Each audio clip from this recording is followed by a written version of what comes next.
Anything do you take from this? Oh man, the guys played hard. We were in position, great position tonight against the world champs. We missed some opportunities.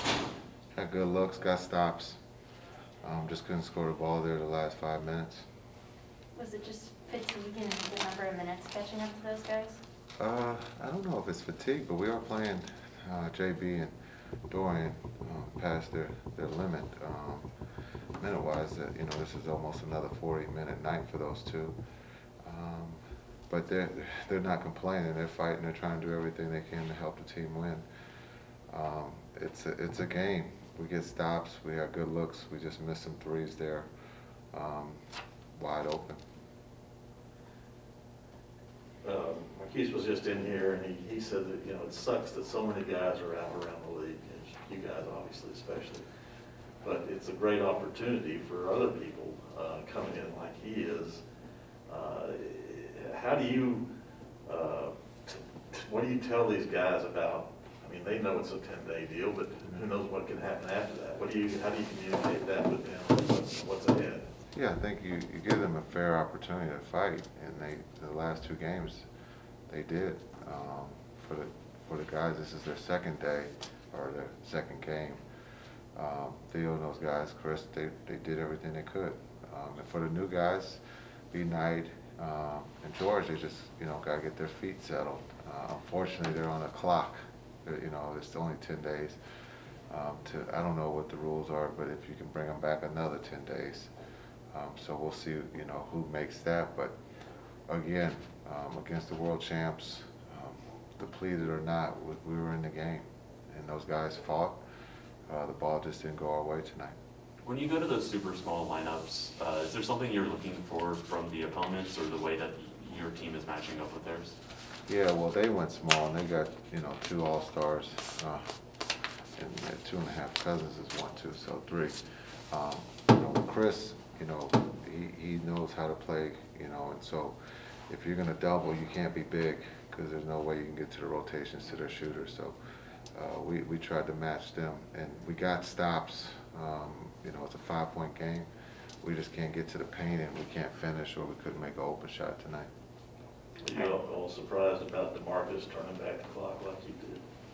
No, he's been playing well for them, and again, he got off to a quick start, and then he was able to score in the post. You know, we got to do a better job there, but you know, he scored when he had the opportunity to. Will everybody travel to Utah? You got to go through protocol first. So for me to give you the truth, I don't know. So that's the honest truth, is you got to wait to see who clears protocol tonight and tomorrow, and then they'll be allowed on the plane. What's the whirlwind of the past week been like for you? I mean, I've been in so many new situations in such a short amount of time. I'm kind of just used to it. I think just as I'm getting older, just starting to take advantage of every opportunity, you know, really not thinking too much about it, just going out there and playing as hard as I can. You know, and I feel like my role is pretty simple, you know, set good screens, roll to the basket, play defense and rebound, you know, and I think all of those things are controlled by my energy and effort. So, you know, it's not really that hard for me. I think the biggest thing for me was just sitting at home watching everybody else play, you know, and missing it and feeling like I could contribute and be somewhere and be myself. So, you know, I'm just thankful to be here and, you know, taking every day at a time. How much do you know of, like, the terminology, or, you know, Theo was in here the other day, said they're calling plays, and he's like, I don't know what they're calling. Yeah. I mean, honestly, it's once you realize what they're saying, it's all the plays are kind of the same as other teams and things like that. It's really just the names. You know, the basic motion of each play is kind of similar to double drags and, you know, the delay actions and things like that. It's like you said, just really figuring out the terminology. It's not really the play itself. I think it's just realizing what's being called when. But, you know, like I said, just trying to take it one day at a time. And, you know, the coaches are walking us through the plays after walkthrough and things like that, trying to bring us up to speed as fast as possible. Well, when did you find out that Dallas was your landing spot, and what was the process like of getting here as fast as you could?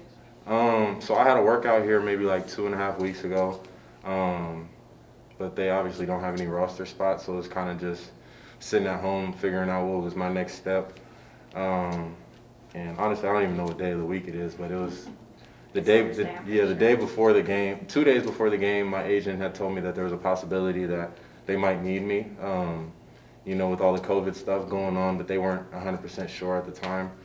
And then, you know, being 2 hours behind, I just happened to wake up early the day before the game, and he texted me, he was like, they're bringing you in today, to, you know, have all your stuff ready, they're gonna book you a flight. And took myself to the airport and got here at like 12:30 a.m. in the morning and had to wake up the next morning and go get ready for the game. That's great. So home was on the West Coast? Yeah, I was in Sacramento. Gotcha.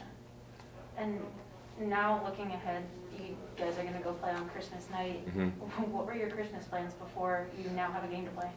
I was just gonna spend it with my family. I think that was gonna be the first Christmas I was at home, you know, since I was in high school. And you know, I think it's okay. It's part of the business, you know. Something that you kind of take with a grain of salt. You know, I'm thankful to be playing again. You know, whether it be on Christmas, New Year's, Thanksgiving. You know, this is our job and this is what we get paid to do. So, you know, we're gonna go out there and do it to the best of our ability.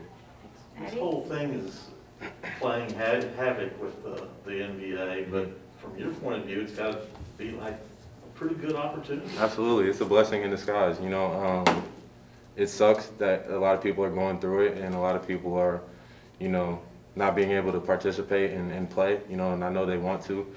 But like I said, just taking it one day at a time and making the most out of this opportunity that I have while I'm here, just to show what I'm capable of doing and that I'm healthy and can contribute. So what's the vibe like with, I mean, you got so many guys out, so many new guys that you probably didn't even know 48 hours ago, and Yeah. what's it been like? It's a lot of positive energy, actually. You know, a lot of guys coming in. We all think we can win still. You know, that's just the mentality in the locker room. You know, the new guys, they don't know as many sets and everything, so it's hard to get in the rhythm as a team. So you know, it's just a lot of positive energy. Just trying to keep things going, trying to keep the guys who've been here in a good rhythm. You know, we can't use this and use it as an excuse. You know, we got to keep going. You know, the game's still gonna come, the record's still gonna continue to tally up. So we just got to keep playing. That's pretty much it. You got 37 minutes tonight. Do things feel different now than they did at the start of the year for you? Yeah. You know, it's a new team. You know, a new system. You know, the guys that were here already. They had. They had a good bond and chemistry and everything. I was just trying to figure out how to fit in there. Figuring out how I can change my game, alter it a little bit, and just still do what I do. And I'm still getting there. Still a few things I got to learn, and I'm just going out there really at the end of the day trying to play as hard as I can, through mistakes, through positive things. Just keep getting better. Had you met everybody that's now on the roster before you got here today? Pretty much. I knew pretty much everybody. Guys just around the league playing basketball for so long. You go run into almost everybody. I've been in the league 5 years now. 4 years of college, so I pretty much knew everybody. How would you, I guess, describe the vibe of the league right now, knowing that you're going into Christmas, that's the league's, biggest day, but there are so many names and stars and the entire team that's just kind of piecemeal right now. Like, what does that feel like as a player? I mean, next man up. Like I said before, we got to keep doing what we're doing. We professionals. We signed up for this. We knew, what to expect. When this whole COVID thing, came about, and we talked about it at the beginning of the season and everything. It's a chance that we get it, and if we don't, we just keep going, keep playing. But we can't use it as an excuse. We all professionals. We all, on the team for a reason. So we just got to go out there and play. Did you get a chance to talk to Shimmy at all? Yeah. Did you remind him about your 13 rebounds? No, I ain't talked too much trash talk this time, but it was good seeing all those guys. Shimmy, obviously, just being here in Dallas with him, for a few years, and then being over there in Milwaukee for 3 years. It was good seeing all those guys. This is my first time playing against them in a regular season, so it was good just to catch up with a few of them.